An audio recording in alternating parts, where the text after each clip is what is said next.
एक लड़की की प्रेरणादायक कहानी। अभी कल ही की तो बात थी जब मीता एक बड़ी एमएनसी में काम करती थी और ऑफिस के साथ साथ बच्चों को भी अच्छी परवरिश दे रही थी।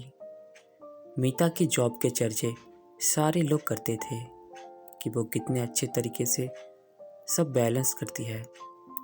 एक तरफ उसकी वो वही करने वाले बहुत थे, दूसरी तरफ उससे जलने वाले बहुत थे।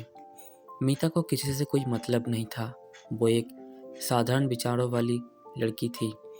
उसे सिर्फ एक ही बात बुरी लगती थी कि जब वो किसी से नहीं चलती, किसी से इस बात का मतलब नहीं रखती कि कौन कितना कमा रहा है, तो लोगों को उससे तकलीफ क्यों होती है। मीता की एक सहेली उसे बहुत समझाती थी कि अगर हम किसी जंगल में फंस गए और वहाँ शेर आ गए तो हम उस वक्त ये नहीं सोच सकते कि हम तो अच्छे हैं, शेर हमारा कुछ नहीं बिगाड़ेगा।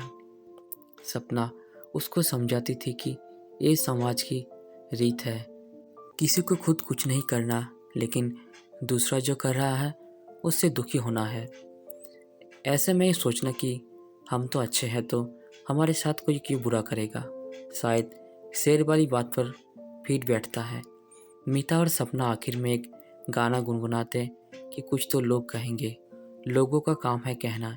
एक दिन सपना और मीता एक साथ बाजार जा रहे थे तो पीछे से आवाज़ आई, अरे मीता, ऑफिस से आते ही घूमने निकल पड़ी, जरा बच्चों का भी ख्याल करो।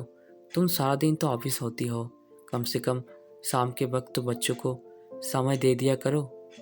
दोनों की ये बातें सुनकर गुस्सा तो बहुत आया, पर सपना कहीं उल्टा जवाब ना दे दे, ऐसा सोचकर मीता ने सपना का हाथ पकड़ा और तेज कदम बढ़ने लगी, ये बोलते हुए कि आंटी अभी आई। सपना ने आगे जाकर बोला, देख मीता, अगर तू लोगों से डर कर जीती रहेगी तो काम नहीं चलेगा, तुझे जवाब देना होगा। जिन आंटी को तेरे बच्चों पर बहुत तरस आ रहा था, उनके खुद के बच्चे सारा दिन मोबाइल देखते हैं और वो किट्टी पार्टी में मग्न रहती है। किसी हक से उन्हें तेरे बच्चों पर इतना प्यार आ रहा था। लोगों का तो काम ही होता है दूसरे को घरों में झांकना और दखल देना। मीता ने जैसे तैसे करके उसे चुप करवाया और काम निपटा कर घर वापस आ गई।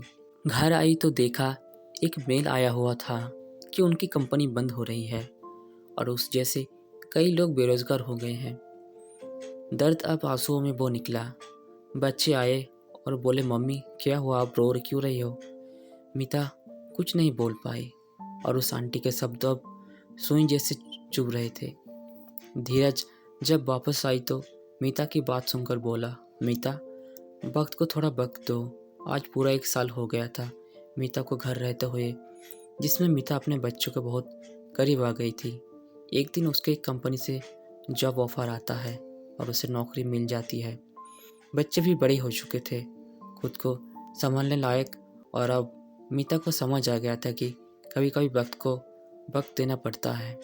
तो दोस्तों, अगर ये कहानी आपको अच्छी लगी है तो कमेंट्स में ज़रूर बताएं और चैनल पर पहली बार है तो सब्सक्राइब ज़रूर करें। धन्यवाद।